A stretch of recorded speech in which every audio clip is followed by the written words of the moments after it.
Om Swastiastu. Assalamualaikum warahmatullahi wabarakatuh. Shalom, Om Namo Buddhaya, salam sejahtera, salam kebajikan, dan rahayu untuk kita semua.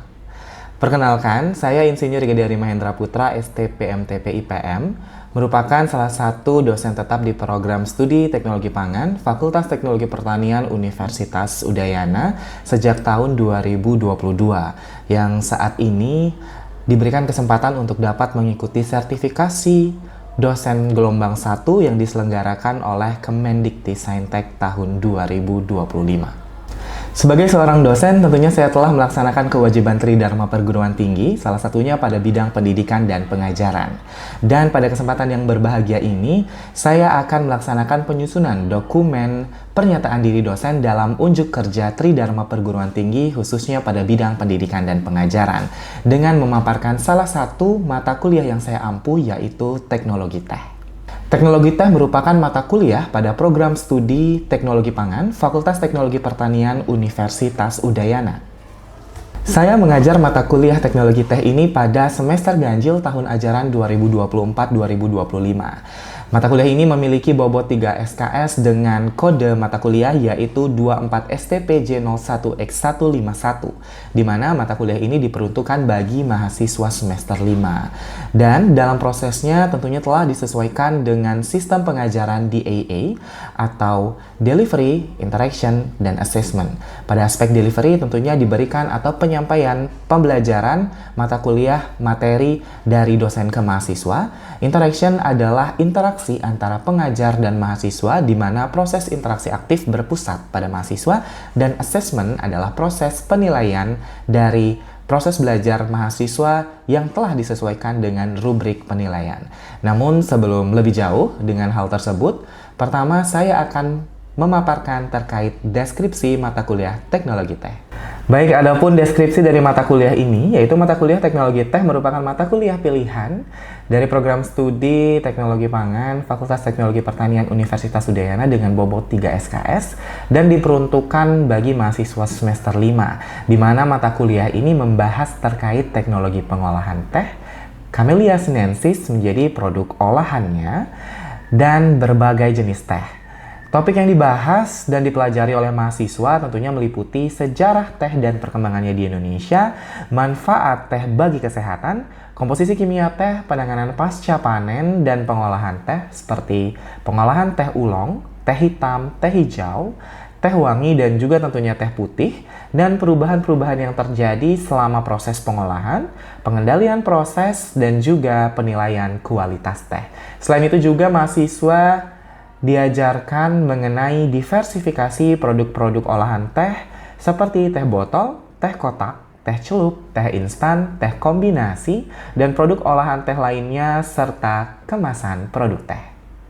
Baik, tentunya berdasarkan deskripsi mata kuliah yang telah dipaparkan tadi, kemampuan yang diharapkan didapatkan oleh mahasiswa telah tertuang dari capaian pembelajaran lulusan dan diturunkan menjadi capaian pembelajaran mata kuliah dari mata kuliah Teknologi Teh ini. Adapun capaian pembelajaran lulusan yang dibebankan dari mata kuliah ini terdiri dari beberapa aspek, seperti aspek pengetahuan. Mahasiswa mampu mengkarakterisasi struktur dan sifat komponen pangan serta karakteristik bahan pangan, mampu menganalisis perubahan kimia selama pengolahan, penyimpanan, dan pemanfaatannya, dan mampu mengkreasikan bahan dan metode pengemasan. Selanjutnya, aspek yang kedua, yaitu aspek keterampilan umum, mampu menerapkan pemikiran logis, kritis, sistematis, dan inovatif dalam konteks pengembangan atau implementasi ilmu pengetahuan dan teknologi yang memperhatikan dan menerapkan nilai humaniora yang sesuai dengan bidang keahliannya.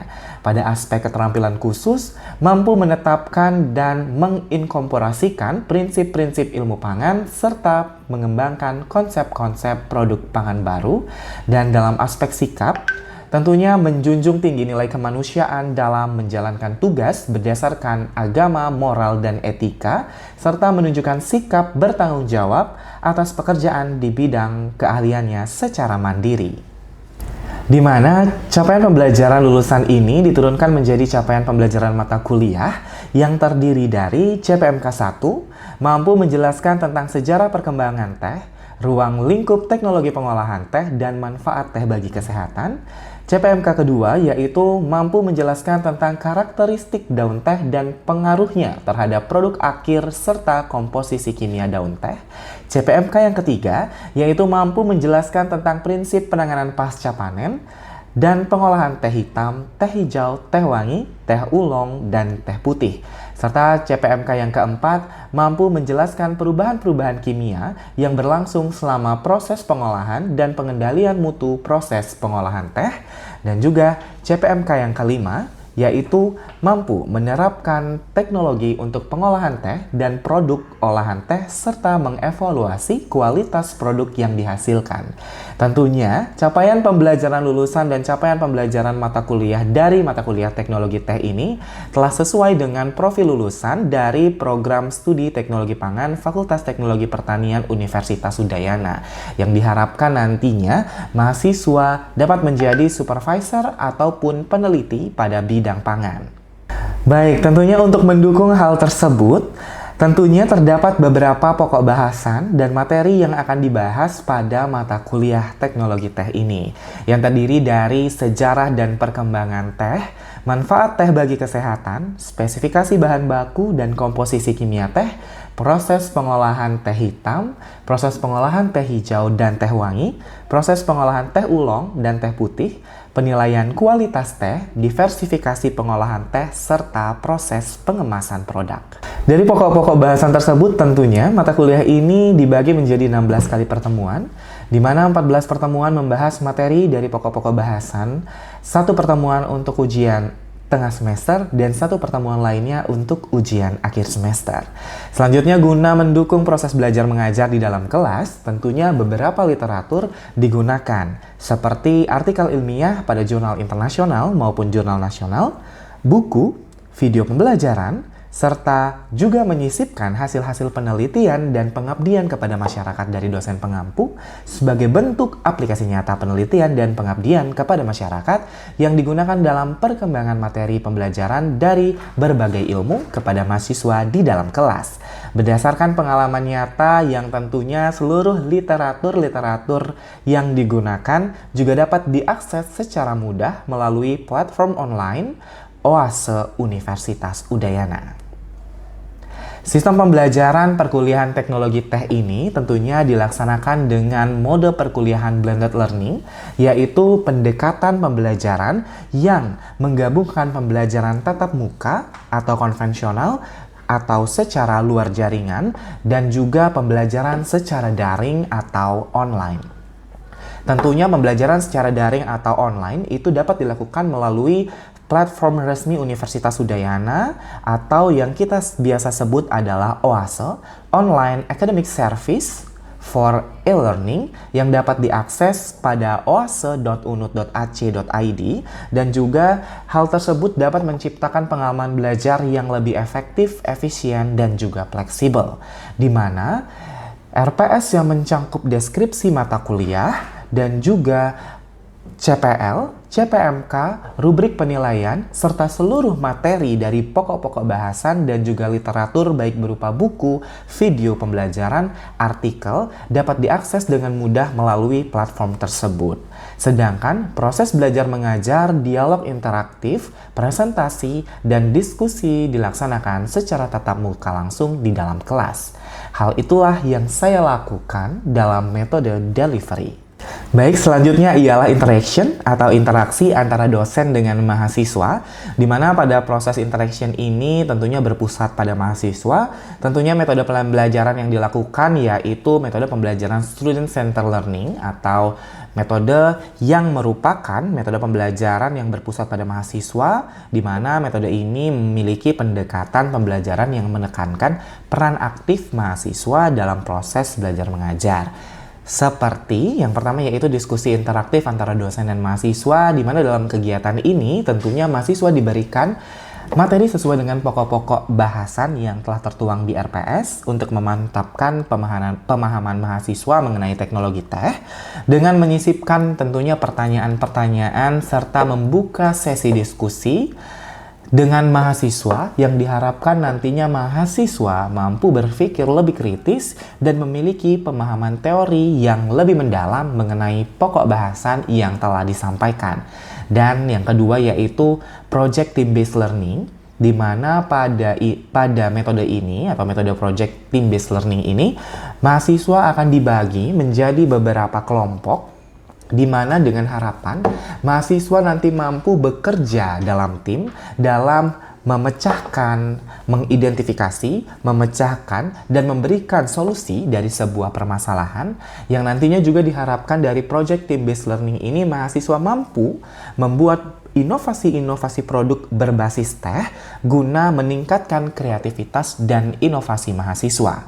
Di mana luaran dari kegiatan project team based learning ini yaitu adanya laporan project yang tentunya nanti akan dipresentasikan serta prototipe produk inovasi hasil kreativitas mahasiswa sebagai bentuk nyata pengaplikasian teori yang didapatkan sehingga menghasilkan produk inovasi berupa prototipe produk berbasis teh.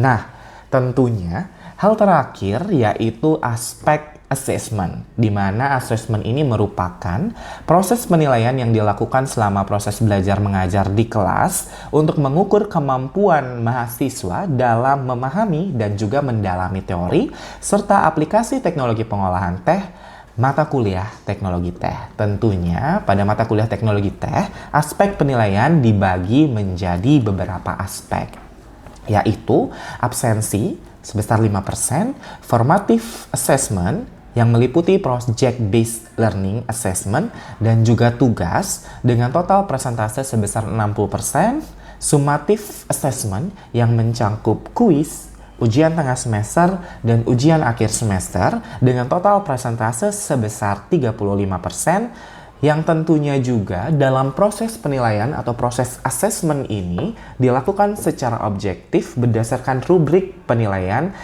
mata kuliah yang persentase pembobotannya juga telah diinformasikan di awal perkuliahan pada kontrak perkuliahan dan tercantum pada rencana pembelajaran semester atau RPS yang tertuang di OASE atau dapat diakses dengan mudah oleh mahasiswa di OASE atau media pembelajaran secara online. Tentunya hal tersebut juga dari asesmen ini saya memberikan feedback kepada mahasiswa yang nantinya dapat digunakan untuk mengkoreksi ataupun mempelajari kembali apa-apa saja yang dirasa masih dianggap perlu lebih dalam dipelajari oleh mahasiswa. Dan selain itu juga saya meminta feedback dari proses belajar mengajar tersebut yang nantinya untuk mengembangkan kemampuan saya dalam memberikan pemahaman atau teori sesuai dengan keinginan mahasiswa sehingga proses belajar mengajar, diskusi interaktif, dan project team based learning dapat berjalan dengan sangat lancar. Baik, selanjutnya saya akan menampilkan video proses belajar mengajar pada mata kuliah teknologi teh yang tentunya telah dilaksanakan pada semester ganjil tahun ajaran 2024-2025 lalu. Baik, selamat siang adik-adik, Om Swastiastu. Om Swastiastu. Assalamualaikum warahmatullahi wabarakatuh. Shalom, Om Namo Buddhaya, salam sejahtera. Salam kebajikan, rahayu untuk kita semua. Kembali lagi ya hari ini dengan saya Gede Hari Mahendra Putra pada mata kuliah teknologi teh. Ya, tentunya sebelum kita memulai kegiatan perkuliahan hari ini, sebaiknya kita berdoa dulu menurut agama dan kepercayaan masing-masing agar perkuliahan ini dapat berjalan dengan lancar. Berdoa menurut agama dan kepercayaan masing-masing, berdoa disilahkan. Berdoa selesai. Baik, pada minggu ini kita akan melanjutkan perkuliahan ya. Karena sebelumnya kita sudah belajar beberapa teori-teori tentang teknologi teh yang akan dilanjutkan minggu ini tentang diversifikasi produk teh gitu. Jadi sebelumnya saya ingin tahu, sebelumnya itu kita sudah belajar apa? Kita review dulu materinya ya. Siapa yang bisa menjelaskan mungkin sebelumnya apa saja yang sudah kita diskusikan di mata kuliah teknologi teh ini? Silahkan ya. Alit, boleh? Saya izin menyampaikan apa materi yang udah dipelajari mungkin di sebelumnya. Saya izin melihat sedikit catatan dari saya. Itu pertama kita udah belajar terkait jenis-jenis teh, itu ada teh oolong, teh putih, mungkin definisinya juga apa yang termasuk dari bagaimana proses dari pembuatan dari jenis-jenis yang menggunakan daun teh seperti itu. Oke. Baik, tadi udah bener ya penjelasan dan pemaparan uraian dari Alit. Jadi kita sudah belajar terkait sejarah dan perkembangan teh di Indonesia sudah. Jenis-jenis teh, bagian-bagian dari daun teh, proses pengolahan dari daun teh seperti teh hitam, teh hijau, teh oolong. Mungkin ada teh wangi juga dan juga teh putih gitu. Dan beberapa penanganan pasca panen dari teh itu sendiri. Gitu ya. Oke, sekarang kita akan lanjutkan ke diversifikasi produk olahan teh. Jadi kemarin minggu lalu sudah ya sampai di sini teh cair manis dan yang lainnya proses bottling itu juga sudah. Saya juga sudah memberikan video. Jadi kalian bisa mengakses seluruh media pembelajaran yang saya berikan itu melalui Oase. Nah, sekarang kita teh herbal. Sebelumnya siapa yang sudah pernah tahu apa itu teh herbal atau sudah pernah mendengar terkait teh herbal? Apa sih teh herbal itu gitu, dan apa sih karakteristiknya, bagaimana sih sebenarnya teh herbal dan apa saja yang bisa disebut sebagai teh herbal? Boleh, Aska. Kalau menurut saya teh herbal itu merupakan minuman yang minuman yang bukan berasal dari seduhan daun Camellia sinensis, Pak. Jadi bisa berupa, misalkan contohnya itu dari teh herbal dari chamomile, dari daun teter gitu, Pak. Terus jadi rempah-rempah itu juga bisa, Pak. Gitu, menurut saya gitu, Pak. Oke, jadi teh herbal adalah sesuai dengan apa yang disampaikan oleh Aska tadi. Itu adalah salah satu produk inovasi ya, mungkin bukan yang berasal dari daun teh atau Camellia sinensis, melainkan berasal dari bagian tumbuhan yang lain. Entah itu dari batang, dari daun, dari akar, dari bunga, dan yang lainnya. Itu semuanya bisa disebut sebagai teh herbal apabila diproses ya menjadi teh herbal. Proses pengolahan teh herbal itu sendiri, seperti yang tadi saya jelaskan, teh herbal itu adalah proses pengolahan teh tapi tidak menggunakan daun teh, atau dia tuh berasal dari bahan lain. Ya, entah dari daun yang lain, dari bunga, dari batang, ya kan. Itu digunakan, tapi proses pengolahannya tetap kita mengacu ke proses pengolahan teh. Prosesnya dapat mengacu pada pembuatan teh hijau, ataupun teh hitam, ataupun teh oolong. Habis itu dia memiliki khasiat untuk tubuh, seperti mengatasi gangguan pencernaan, daya tahan tubuhnya dapat ditingkatkan, ya, berfungsi sebagai antioksidan, antiinflamasi, dan yang lainnya. Itu untuk teh herbal, dan salah satu yang sudah saya kembangkan itu adalah teh herbal daun teter. Gitu. Ada yang pernah mendengar? Daun teter? Pernah. Oke. Jadi daun teter ini awalnya adalah saya sudah melakukan penelitian sebelumnya kenapa saya mengembangkan ini gitu ya. Sebelumnya saya sudah melakukan penelitian terkait identifikasi komponen bioaktif yang ada di daunnya. Jadi daun teter ini sangat dimanfaatkan di salah satu desa di Kabupaten Gianyar, dimanfaatkan menjadi loloh. Namun ada permasalahan di sana bahwa loloh itu memiliki masa simpan yang kurang lama ya, cepat rusak gitu. Sehingga penelitian awal saya itu adalah mencari tahu dulu, identifikasi dulu komponennya apa saja yang ada di daun teter ini, dan ternyata memang banyak sekali komponen-komponen bioaktif seperti fenol, flavonoid, tanin, vitamin C-nya juga cukup tinggi. Ya, sehingga ini cocok untuk diolah menjadi produk-produk lainnya.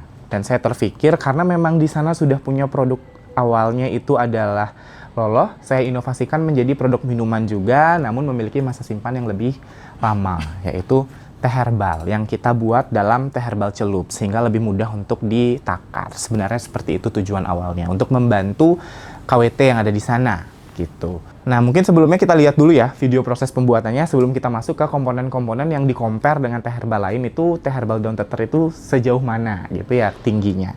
Ini adalah video pembelajaran, mungkin kita play dulu.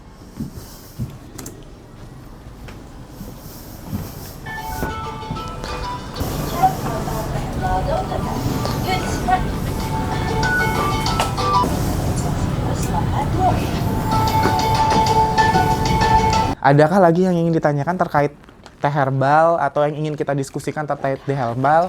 Ada permasalahan-permasalahan atau problem yang kalian dapatkan? Gimana? Ada nggak? Siapa yang mau bertanya? Mira mau bertanya? Dari tadi kayak diskusi gitu tapi kayaknya takut bertanya. Silakan, tidak usah takut, kita akan diskusi. Kalau misalkan ada yang ingin diskusikan, kita pecahkan permasalahan dan problemnya bersama. Boleh, silakan. Baik Bapak, izin bertanya. Tadi kan di videonya itu ada menggunakan tangkainya itu dari 3 sampai 9 daunnya. Ada nggak sih kriteria pemilihan daun tangkainya itu Pak? Sama yang kedua, tadi kan Bapak disebutkan kalau waktu dan suhu penyimpanan itu juga berpengaruh. Nah, itu saran Bapak untuk daun tetar ini seperti apa untuk waktu? Terima kasih. Baik, terima kasih Mira atas pertanyaannya. Itu cukup kritis ya pertanyaannya ya. Mengapa kita memilih daun ke-3 hingga ke-9? Itu sebenarnya kalau misalkan ketuaan daun itu juga berpengaruh terhadap komponen bioaktif yang ada pada daun itu. Kebetulan kenapa saya memilih daun ke-3 hingga daun ke-9, ini sudah melakukan penelitian sebelumnya, ditemukan bahwa daun ke-3 hingga daun ke-9 itu memiliki aktivitas antioksidan yang lebih tinggi dibandingkan dengan daun dengan pilihan yang lainnya di atas 3 ataupun setelah 9 itu gitu, sehingga kita memilih di daun ke-3 hingga daun ke-9. Nah, untuk yang kedua, untuk proses penyimpanan, mungkin itu bisa menjadi masukan bagi saya untuk melakukan penelitian ya terkait penyimpanan teh herbal daun teter ini, karena sekarang penelitiannya masih di tahap pengembangan untuk mencari rasa seduhannya gitu. Tetapi untuk teh herbal sendiri itu apabila ingin disimpan, itu pertama yang perlu kita perhatikan adalah kemasannya. Ingat, kemasan dari produk teh herbalnya itu kalian mau buat seperti apa, mungkin menggunakan standing pouch atau aluminium foil yang berbentuk standing pot ataupun kemasan-kemasan seperti ini ya. Yang jelas kemasannya itu harus kedap udara, selain itu tidak tembus dengan cahaya dan yang lainnya untuk mengurangi proses oksidasi dan proses adanya kontaminasi silang dari cemaran-cemaran yang lain. Itu yang pertama.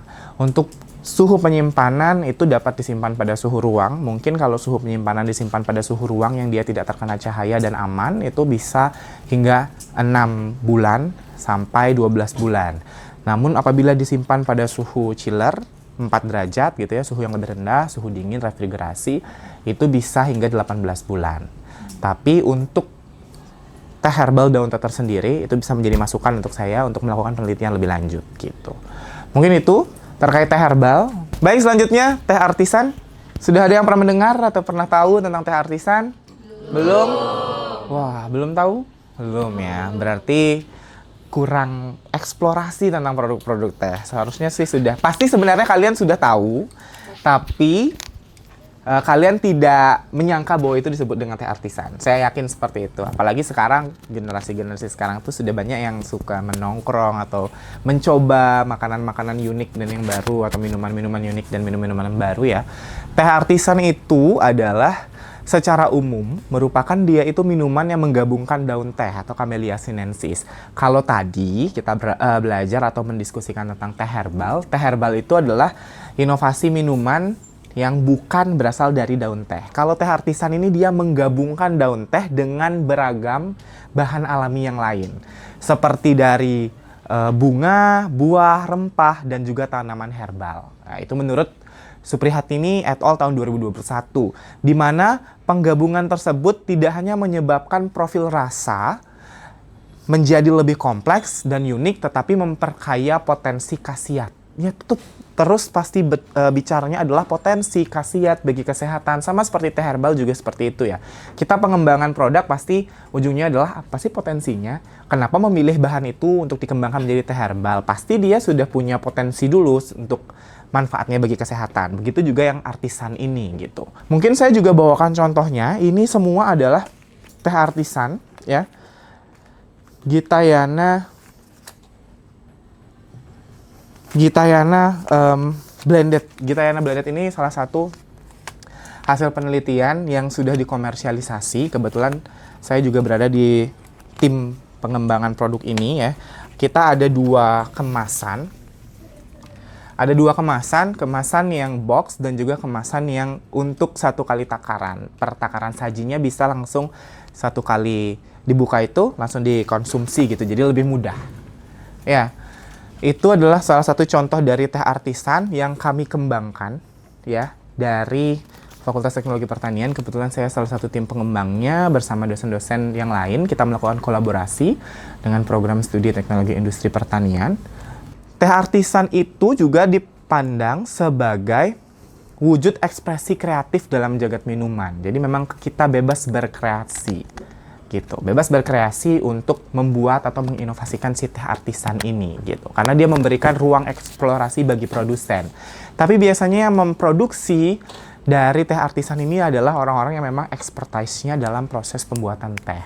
Baik, tadi kita sudah berbicara tentang definisi dan juga contohnya. Ini adalah proses pengolahan teh artisan yang tentunya diagram alir produksi teh. Ini teh herbal healing tea atau teh artisannya ya, dari PT Karsa Abadi. Ya, yang pertama di sini ada bunga kenop dan gemitir, habis itu ada serai wangi. Ini sebenarnya sangat mudah ya, karena semuanya itu sudah kering, hanya perlu disortasi dulu ya. Disortasi, dipotong, dicuci, ditiriskan, baru dikeringkan. Suhu 50, untuk beberapa karakteristik bahan yang lain, mungkin bunga mawar, kenop, dan gemitir di suhu 50, kalau daun serai di suhu 80. Nah, kalau kalian bertanya, kenapa Pak suhunya berbeda? Nah, itu disesuaikan dengan karakteristik dari bahannya.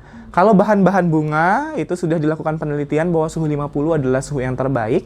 Mungkin daun serai itu di suhu 80 yang terbaik. Karena tujuan proses pengeringannya itu adalah menghasilkan produk dengan kadar air di bawah 10%. Gitu. Jadi kalau misalkan di suhu sekian kadar airnya sudah di bawah 10%, bahan itu bisa digunakan. Jadi saat sudah bisa digunakan, hanya perlu dicampur saja. Tidak perlu lagi yang namanya pengecilan ukuran, habis itu dia diayak, tidak perlu kalau untuk teh artisan. Karena memang kita memberikan kesan uniknya itu dari kering-kering, proses pengeringan dan juga bahan kering dari bahan alaminya itu. Sehingga saat konsumen ingin menyeduhnya, itu masih ada bukti proses pengeringannya itu masih ada. Bahannya itu berupa bahan kering gitu loh maksud saya.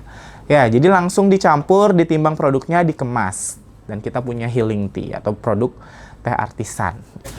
Baik, karena sudah semuanya aman, saya akan lanjutkan ya. Untuk kalian, saya akan berikan tugas project based learning. Ya, tentunya saya akan, saya tahu kalian pasti ada sedikit, ya karena mahasiswa memang harus membuat tugas. Cuman itu untuk meningkatkan kemampuan kalian dalam pemahaman materi dan meningkatkan kreativitas dan inovasi kalian. Setelah tadi kita berdiskusi tentang teh herbal, teh artisan, sebelum-sebelumnya kita berdiskusi tentang teh hijau, teh oolong, wangi, teh putih ya kan. Nah, sekarang saya memberikan tugas project based learning dan tugas ini secara lengkap kalian sudah dapat akses di Oase. Waktu pengumpulannya juga sudah saya setting di Oase. Jadi saya ingin kalian membentuk tim. Ya, silahkan kalian membentuk diri, membentuk tim, nanti bisa berdiskusi dengan Korti. Satu kelompok itu ada 4 orang, ya. Jadi nanti silahkan kalian berinovasi dan berkreasi terkait produk-produk, diversifikasi produk atau produk-produk olahan yang ingin kalian buat berbasis daun teh. Perkuliahan akan ditutup dengan quotes, ya. Untuk quotes hari ini, ya, saya yakin kalian pasti lelah, apalagi menerima tugas. Tapi tiap lelah pasti ada berkah dan tiap cobaan pasti ada jalan keluar. Jadi jangan berhenti berjuang, apalagi kalian sudah mau menduduki mahasiswa semester akhir. Tetap semangat ya, lengkapi dengan doa. Semoga nanti impiannya menjadi sarjana dan menjadi apa yang kalian inginkan itu bisa menjadi nyata. Itu berasal dari proses, ya, oke? Jadi tidak boleh mengeluh, semangat mengerjakan tugasnya. Saya tunggu produk-produk inovasi dan kreativitas dari kalian ya, karena tadi kita buka kelasnya dengan doa, ada baiknya juga kita tutup kelasnya dengan doa karena sudah diberikan kelancaran dan kesehatan. Semoga setelah kelas ini pemahaman kalian terkait teknologi teh yang kita pelajari hari ini itu bisa lebih tajam dan lebih inovatif lagi gitu ya. Berdoa menurut agama dan kepercayaan masing-masing, berdoa disilahkan.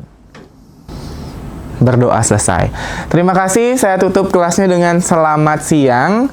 Om Santi Santi Santi Om. Wassalamualaikum warahmatullahi wabarakatuh. Shalom, namo buddhaya, salam sejahtera, salam kebajikan, rahayu untuk kita semua. Terima kasih.